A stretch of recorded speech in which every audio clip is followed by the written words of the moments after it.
The British Empire ruled a quarter of the world until one day it couldn't pay the bills. India didn't win freedom through rebellion. Britain lost it through bankruptcy. 2 centuries of control ended with one brutal truth. The empire went broke. August 15th, 1947, the Union Jack comes down and a new nation rises. Crowds cheer, fireworks light the sky, and the world celebrates India's independence. But behind the ceremony hides a darker reality. Britain didn't leave out of mercy. It left because it had no money left to stay. After 2 world wars, its economy was gutted, its debt had exploded past 200% of GDP, and the treasury was empty. For the first time, the empire that looted half the planet couldn't even feed itself. And here's the twist. The same nation that once drained India's wealth for centuries now depended on American loans to survive. Empires don't die in explosions. They die quietly, on paper, buried under numbers. And Britain's empire ended the moment the math stopped working. And before we go deeper, pause for just a second. Where are you watching from, and what time is it there? Tell me in the comments. And if you want more stories that expose the hidden machinery of money and power, make sure you're subscribed. Because what happened to the British Empire wasn't just history, it was a pattern repeating itself. To understand how Britain fell, you have to see how it rose. It didn't start with kings or soldiers, it started with businessmen. December 31st, 1600, Queen Elizabeth signs a royal charter for a group of merchants, giving them the right to trade east of Africa and west of the Pacific. A small company with one goal: profit. But that company would become something far more dangerous: the East India Company. At first it looked harmless, trading spices, silk, and tea. But soon, trade turned into power. Money turned into armies. And by the 1700s, this private company commanded 260,000 soldiers, twice the size of Britain's own army. Imagine that. A corporation more powerful than the government that created it. It had its own flag, its own coins, its own empire. The turning point came in 1757 at the Battle of Plassey. The company defeated the Nawab of Bengal and gained the right to collect taxes from millions of Indians. Overnight, it went from merchant to monarch. Profit became law, and for the first time, Britain learned how to rule without ruling, how to own a country without ever calling it conquest. But that was just the beginning, because the money flowing from India wasn't just wealth, it was addiction, and that addiction would define the empire for the next 200 years. Once the East India Company tasted control, it didn't stop. It learned that the real power wasn't in guns, it was in taxes. The company forced Indian farmers to grow what it wanted, sell at prices it decided, and pay taxes they could never afford. Salt, tobacco, opium, every necessity turned into a monopoly. When famine struck Bengal in 1769, millions starved, but the taxes didn't stop. They literally taxed people to death. This wasn't a tragedy, it was a business model. By 1750, India made up a quarter of global industrial output. By 1900, that number had collapsed to just 2%. Britain didn't just conquer India, it deindustrialized it. It turned one of the richest civilizations on Earth into a captive market for British goods. British factories bought India's raw cotton for almost nothing, spun it into textiles, then sold it back to India for massive profit. Every ship leaving Indian ports carried wealth, not toward prosperity, but toward London's banks. And here's the part most people miss. It wasn't just about money, it was about identity. Entire industries that defined Indian culture vanished. Weavers in Bengal who once created the world's finest muslin fabrics were forced into poverty. Villages that thrived on craftsmanship became dependent on British imports. Britain had found the perfect formula for control: destroy self-sufficiency, then sell back survival. To the empire, India wasn't a partner, it was a pipeline, a place to extract, not empower. And in that quiet transformation, Britain built the illusion of moral superiority. They call it progress, civilization, development. But under every railway, every factory, and every school, the truth remained the same. The empire was built on the ashes of another's prosperity. And the more efficient the system became, the more invisible the suffering was. But history has a way of balancing the books. The bill for this progress would come due, and it would be catastrophic. By the early 1800s, Britain had perfected its most profitable export: addiction. The East India Company forced Indian farmers to grow opium instead of food, selling it to China in exchange for silver and tea. When China resisted, Britain declared war, not to defend freedom, but to defend profits. The Opium Wars turned Britain into the world's biggest drug dealer.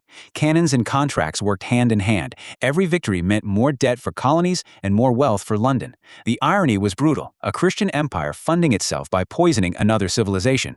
The profits paid for ships, railways, and the lavish estates of British elites, while India's soil grew emptier with each harvest. Britain called it trade. History calls it theft. But the opium trade wasn't just a side hustle, it was the blueprint for modern imperialism. Britain had discovered how to enslave entire nations without chains. All it needed was debt, dependence, and addiction. China's defeat opened the door for centuries of foreign control, while India continued to bleed silently in the background. The same ships that carried opium east returned west loaded with tea, a product that became the symbol of British culture. A nation sipping comfort from the misery of others. The hypocrisy was staggering. Sermons about morality on Sunday and shipments of poison on Monday. It was the age of contradictions. Luxury built on suffering, civilization built on decay. But every addiction comes with withdrawal, and for Britain, that crash was coming faster than anyone could imagine. In 1857, the empire's perfect system cracked. Indian soldiers, the very men trained and paid by the East India Company, turned their guns on their masters. It was chaos, brutal and unexpected, one of the greatest uprisings in colonial history. Britain called it a mutiny. India called it a revolution. The company crushed it with fire and steel, and when the smoke cleared, 10 million were dead, cities burned, and Britain sent India the bill. The cost of crushing the rebellion was charged to the Indian people themselves. They paid for their own defeat. The East India Company was dissolved, but nothing changed. Power simply moved to the British crown. Queen Victoria became Empress of India, and a new empire was born, cleaner in image, crueler in practice. The rebellion terrified Britain. It realized it could no longer rule through force alone, so it turned to something far more effective: control through culture.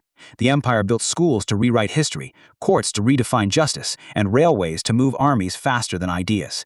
It replaced rebellion with routine, resistance with bureaucracy. British governors sat in marble offices quoting civilization, while Indian farmers sold their harvests to pay taxes they didn't owe. The empire learned to smile while tightening the chains. They built churches beside famine camps and taught English not to educate, but to separate, to divide the ruled from the rulers. And slowly, the empire became invisible, not just in India, but in the minds of its people. The illusion of order replaced the chaos of rebellion. But underneath, resentment was boiling. The empire had learned to hide its cruelty behind elegance, but history was watching, and it never forgets. When the world went to war, Britain turned to its colonies for help, and India paid the highest price.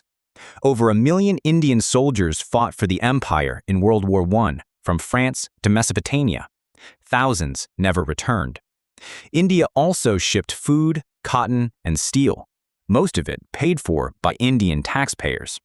Britain called it loyalty, but it was debt. By the end of the war, India had given more than it could afford and received almost nothing in return. Then came World War II, and the cycle repeated on a massive scale. Over 3 million Indian soldiers fought again, the largest volunteer army in history. Britain promised gratitude, but gave starvation. The Bengal famine of 1943 killed up to 4 million people, while warehouses full of grain were shipped to Europe. Churchill mocked the dying, saying Indians breed like rabbits. The empire's mask had slipped. The world saw it for what it was, a machine that consumed its own subjects to survive. But the numbers tell an even darker story. During both world wars, Britain extracted the equivalent of tens of billions in today's dollars from India, through taxes, resources, and forced loans. India wasn't a colony anymore. It was a collateral. The soldiers who fought in Europe came home to find their families starving. The farmers who fed the empire could no longer feed their children. Meanwhile, Britain emerged from the wars pretending to be victorious, but it was hollow. Its factories were outdated, its reserves gone, and its power dependent entirely on American credit. The empire had survived the guns, but not the balance sheet. When the war ended, Britain had more debt than any other nation on earth. The victory parades couldn't hide the truth. The empire had eaten itself alive. By 1947, Britain was an empire in name only. The treasury was empty, debt at record highs, and its colonies slipping away one by one. On August 15th, the Union Jack was lowered in Delhi, not as a gesture of goodwill, but as an act of surrender. India's independence wasn't granted, it was forced by bankruptcy. For 2 centuries, Britain had drained India's wealth. Now the empire itself was bleeding out. The same ships that once carried gold from Calcutta now brought loans from Washington. The empire that once ruled the waves was now begging for lifelines. $3.75 billion from the US, $1.9 billion from Canada. Without them, Britain would have collapsed completely. And while its politicians called it a transition, it was really a retreat. But look closely at the pattern, because it didn't end there. After India's independence, Britain tried to reinvent itself as the head of the Commonwealth, a polite word for empire without the costs. The colonies got flags, London kept the money. Yet the illusion couldn't last. Within a decade, the pound was falling, industries shrinking, and the so-called world power reduced to a client state of its own creation, America. And here's where it gets chilling. America was building its empire using the same blueprint. Military bases instead of colonies, the dollar instead of the pound, propaganda instead of monarchy. History had simply changed its costume.